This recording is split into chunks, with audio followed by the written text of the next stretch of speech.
9 horas, alguns segundos. Bem-vindos então a esta segunda hora do Bom Dia Açores. É quinta, connosco está o Sr. Padre Vítor Arruda. Bom dia. Bom dia, Célia. Bom dia, Ana. Também. Bom dia a todos os nossos ouvintes e os nossos ouvintes do Asas.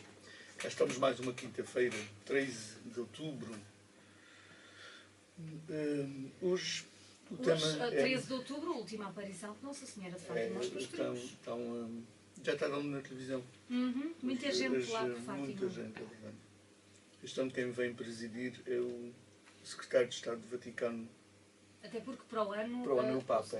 Normalmente é assim. No ano anterior, à vinda de um Papa, vem sempre o Secretário de Estado do Vaticano, que é o primeiro-ministro, correspondente ao primeiro-ministro de um país. Ó Sr. Padre, que dia é hoje? 13. 13 é dia de que santo? Não tem santo. Tem sim. Santo Eduardo. No meu não tem. No meu Sim, calendário. Eu até lhe digo que Santo Eduardo foi conhecido como Eduardo Confessor. Ele era um rei piedoso e compassivo, era protetor do povo, dos mais pobres, e ele gostava mais de dar e perdoar do que receber e castigar. E por isso ele foi canonizado em 1161 pelo Papa Alexandre III. É interessante. Por acaso, no calendário que eu sigo, hoje não tem santo nenhum. Eu agora consigo, ando sempre aqui em cima do acontecimento. Não vai perguntar, não é? É uma curiosidade à parte só. Estamos a ler o Evangelho de Lucas. Hoje o texto é muito interessante e intrigante até, mas ajuda-nos também numa dimensão importante da nossa vida, que é a questão da oração. As pessoas estão em Fátima hoje, tem milhares e milhares e milhares de pessoas em Fátima, por uma questão de fé e por uma questão também de trazer as suas vidas, as coisas boas e menos boas das suas vidas, trazer ali a Deus. E portanto, o tema de hoje tem muito a ver com aquilo que são as razões da nossa fé e o porquê da nossa oração. Vamos ouvir o texto. Jesus disse aos seus discípulos uma parábola sobre a necessidade de orar sempre sem desanimar. É curioso que já está aqui a razão da parábola. Portanto, a lição já não pode ser outra que não esta. Orar sempre sem desanimar. Em certa cidade vivia um juiz que não temia a Deus nem respeitava os homens. Havia naquela cidade uma viúva que vinha ter com ele e lhe dizia: faz-me justiça contra o meu adversário. Durante muito tempo ele não quis atendê-la, mas depois disse consigo: é certo que eu não temo a Deus nem respeito os homens, mas porque esta viúva me importuna, vou fazer-lhe justiça para que não venha incomodar-me indefinidamente. E Jesus acrescentou: escutai o que diz este juiz iníquo. E Deus não havia de fazer justiça aos seus eleitos, que por ele clamam dia e noite, e iria fazê-los esperar muito tempo? Eu vos digo que lhes fará justiça bem depressa. Mas quando voltar o Filho do Homem, encontrará fé sobre a terra? E termina assim, com esta pergunta de Jesus muito inquietante. Quando vier o Filho do Homem, portanto, quando Jesus voltar, encontrará fé sobre a terra? É um texto assim um bocado desconsolado para aquilo que nós costumamos ler da Bíblia. Mas se a gente começa a ver os meandros do texto, a gente começa a perceber lições muito ricas. E é aí que nós temos que ir. Primeiro temos que perceber porque é que Lucas escreve este texto. Lucas escreve nos anos 80. Jesus morreu nos anos 40. De 40 para 80 vão 40 anos.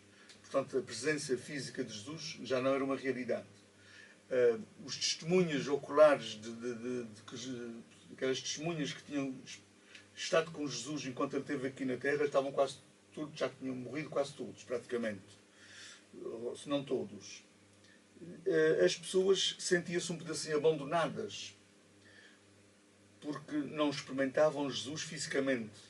Experimentavam Jesus nos sacramentos. Quando a gente batiza, Jesus está lá. Quando a gente crisma, Jesus está lá. Quando a gente faz a missa, Jesus está lá. Mas isso não é uma presença física. Ele não estava lá fisicamente para protegê-los. E o grande problema é que esta gente, a comunidade de Lucas, estava a sofrer a perseguição do imperador Diocleciano, que foi um imperador terrível. era megalómano, achava-se Deus e achava que todos os seus súbditos, o imperador romano, é claro que Roma naquela altura dominava a Palestina, achava que todos os seus súbditos tinham que prestar-lhe adoração, como se presta a um Deus. É claro que os cristãos só adoram a Deus, só adoram a Deus, e portanto, quando não aceitavam prestar adoração ao imperador, eram mortos, mandados matar por ele. E esta perseguição, este sofrimento que ele causou, este imperador, durante muito tempo, estava desgastando as pessoas. As pessoas estavam ficando cansadas, quase a perder a fé. Por isso é que Jesus pergunta, mas quando ele vier, encontrará gente ainda com fé? Então a comunidade é representada nesta viúva, que às tantas, desesperada, volta-se para Deus. O juiz iníquo não representa Deus, mas volta-se para Deus e Deus não a atende, mas ela não desiste. Portanto, a ideia principal deste Evangelho é: nós não podemos desistir. Nós não podemos desistir. Seja do que for da nossa vida, nós não podemos desistir. Não podemos desistir. Isto é uma lição tão necessária, tão necessária. Os meus sobrinhos falam muito isso, as pessoas que conheço, nós não podemos desistir. Dói-me a alma, por exemplo, ver uma pessoa desistir a meio de um curso. Percebes? Desistir de alguma coisa da sua vida. Nós não podemos desistir por causa de uma dificuldade, por causa de um... Às vezes temos que adiar, mas não significa não pode ser desistir, é isso, não pode ser desistir. A pessoa não pode desistir dos seus sonhos, dos seus projetos e depois culpar alguém disso. Não pode ser. Nós temos que não desistir disso. É importante nós não desistirmos. Jesus conta a história, é quase que a prevenir. Se alguém não souber porque é que eu estou contando esta história, eu estou dizendo já qual é a lição. Ele diz, necessidade de orar sempre, sem desanimar. Então é a propósito desta história que nós falamos hoje do tema da oração. O que é a oração, o que não é a oração. E há uma expressão muito interessante sobre a oração. Já disse aqui uma vez, estava uma vez num Facebook, num post. Rezar não é fazer um seguro de vida com apólice e garantias. Rezar é deixar as próprias seguranças e confiar. Eu não estou fazendo um seguro de vida quando rezo, ou seja, eu não me estou protegendo de nada quando rezo. Nem estou obrigando Deus a fazer-me absolutamente nada. É importante nós percebermos isso. Sempre que estes temas saem, é importantíssimo que nós nos perguntemos como é que a gente ora a Deus. Já disse uma vez que orar e rezar não é a mesma coisa. Já expliquei que rezar, nós é que falamos, orar é escutar Deus, e nós temos muita dificuldade em escutar Deus. Porque escutar Deus temos que fazer um silêncio tão grande, tão grande, tão grande. Eu posso estar no meio de uma multidão e escutar Deus. E posso estar dentro de uma igreja e não conseguir escutar Deus. Porque o silêncio que eu tenho que fazer é dentro de mim. E para eu fazer silêncio dentro de mim, eu não posso estar ouvindo as minhas próprias ideias, os meus próprios pensamentos, naquele turbilhão que às vezes temos dentro de nós. Eu tenho que estar absolutamente numa posição zen, como dizem os nossos irmãos, mesmo ali naquele vazio total de pensamentos, para que Deus possa penetrar. Orar também não é mudar ou moldar a vontade de Deus. A gente, quando reza, não vai mudar a vontade de Deus a nosso respeito. Quando tu rezas a pedir alguma coisa, se tu estás a pedir alguma coisa a Deus, esse pedir não está implicando quase que Ele muda a sua vontade em função daquilo que estás-lhe a pedir. Claro. É teu respeito, não é? Mais uma vez sou eu, só estou a olhar para o meu umbigo. Tu a olhar para o teu umbigo, tu a olhar para a tua historiazinha, para a tua situação que está acontecendo naquele momento, e queres que Deus faça ali um milagre qualquer à tua vida própria. Fala e não o escuto. Não o escuto. Quer é que ele me Tens é que perguntar a Deus o que é que Ele te quer dizer naquele momento, naquela situação. Não é tu a dizeres a Deus aquela situação, que Ele já sabe que ela aconteceu.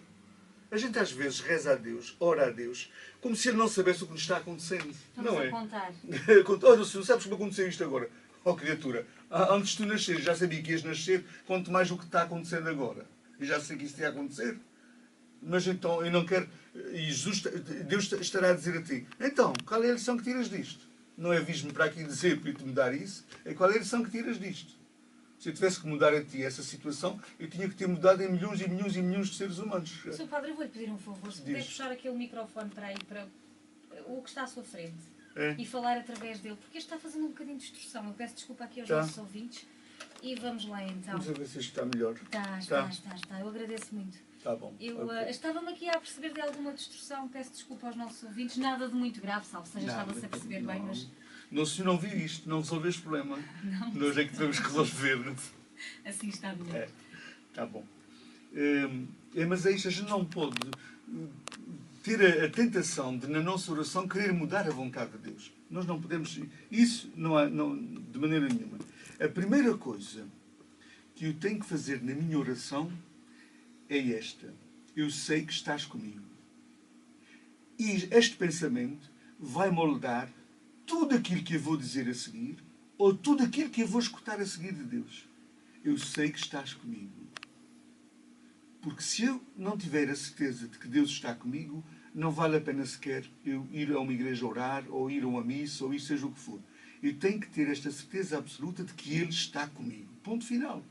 E esta já é a oração feita. Eu sei que estás comigo. Pronto. E digerir este pensamento. Eu sei que tu estás comigo. O que é que tu me estás a dizer? O que é que tu me estás a dizer? Qual é a lição que queres que eu tire deste momento? E à medida que eu vou dizendo estas coisas, já vai surgindo a resposta dentro de mim. Já vai surgindo a resposta. E é isso chama-se fé. A fé é isto. Por isso é que Jesus, no fim, pergunta: mas quando eu voltar, encontrarei fé sobre a terra? Qual é a fé que ele quer encontrar? É esta fé que confia, não é esta fé que pede. Uma coisa é a fé que pede, outra coisa é a fé que confia. É completamente diferente. Completamente diferente. A fé que confia lida com as coisas de uma forma diferente da fé que pede. A fé que pede, sempre que acontecer uma coisa diferente, vai estar a pedir coisinhas. É como uma criança, sempre que vai ao supermercado, vai pedir uma coisinha à mãe. Mesmo que não precise dela. Mas é o natural daquela criança, porque está habituada, sempre que vai ao supermercado, a pedir uma coisa à mãe. Bendita mãe que não lhe dá nada, nenhuma vez. Ou dá uma vez ou outra só para dizer assim. Isto é para não servir de exemplo. Com os nossos filhos. Nós não damos aos nossos filhos. Vocês não dão aos vossos filhos tudo o que eles pedem. Não é? É por não amor a eles. Claro que não. É por amor. Portanto, para já, isso já é uma lição em relação a Deus. Uma lição em relação a Deus. Depois, uma outra coisa, nós não podemos, de maneira nenhuma, na nossa oração, querer um Deus doméstico, um Deus caseiro, percebes? Um Deus só para aquela situação, para aquele momento, para a minha vida. E quando estou em oração, eu estou em comunhão com milhões e milhões e milhões de seres humanos que às tantas estão a viver a mesma situação que eu estou a viver. E, portanto, estamos todos diante do mesmo Deus. Todos diante do mesmo Deus. Isto vai relativizar logo a minha situação, mas vai dar força à minha situação. Vai dar-me força, vai dizer que Deus está comigo, como está com todas aquelas pessoas, para saber lidar com todas aquelas situações.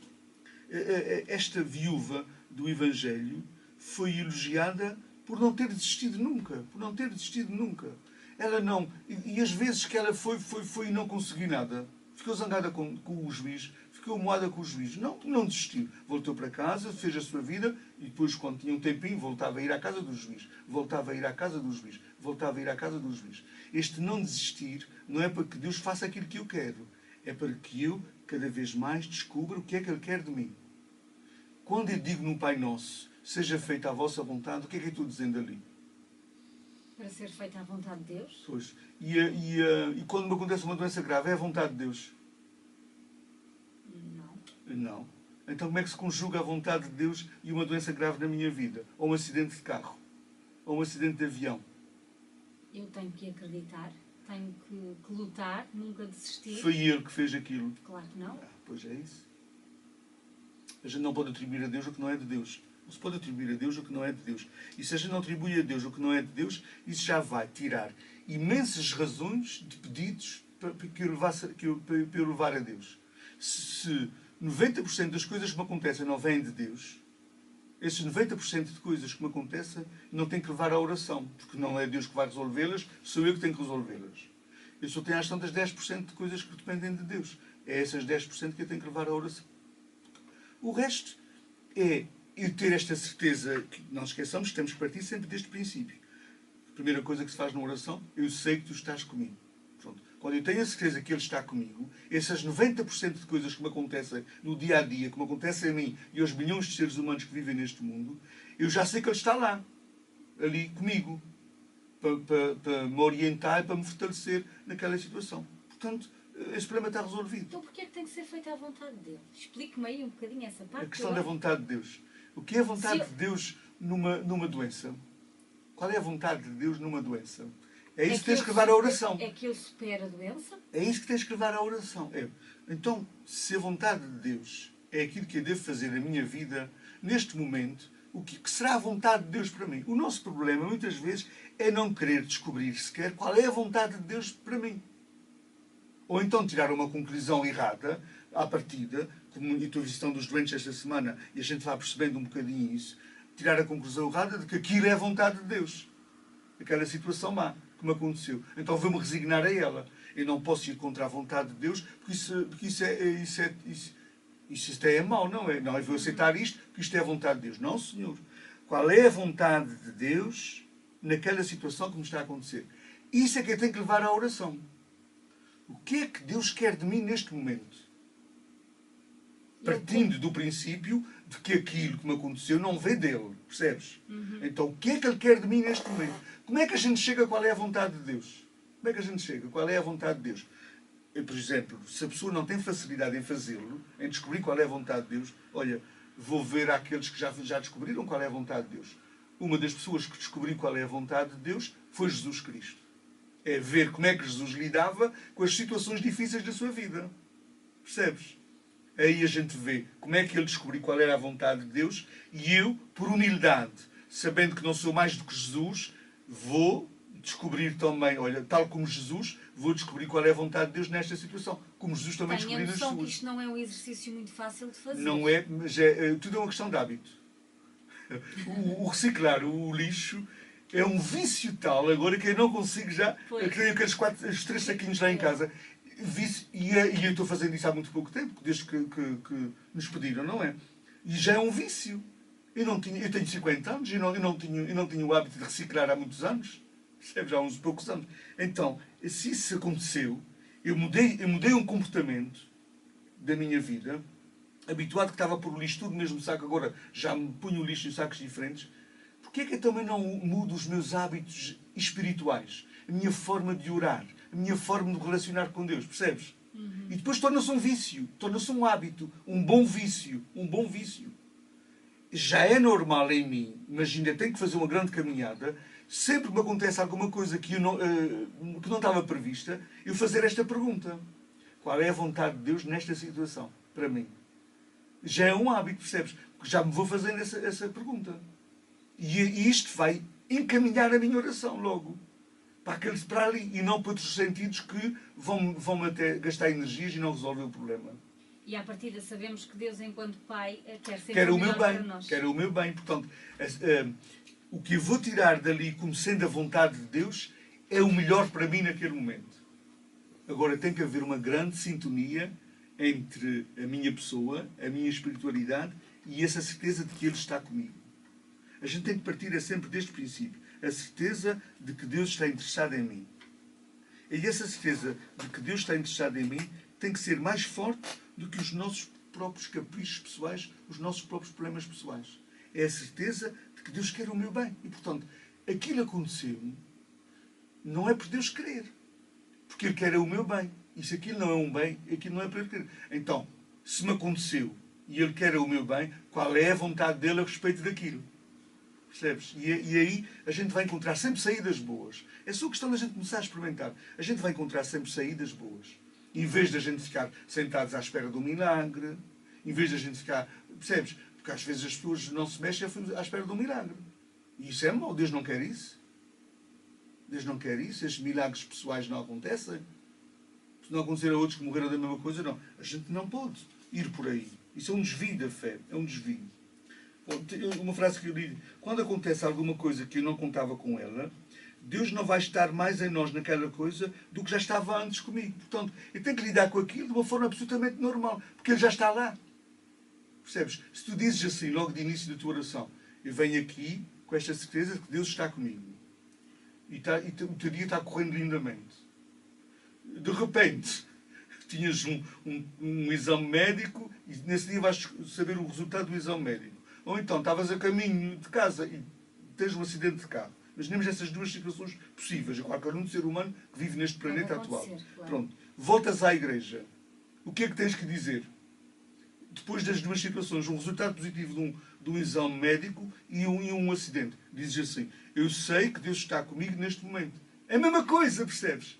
Esta serenidade e esta persistência na mesma situação faz com que eu lide com aquilo como estava lidando antes com a minha vida normal. Percebes?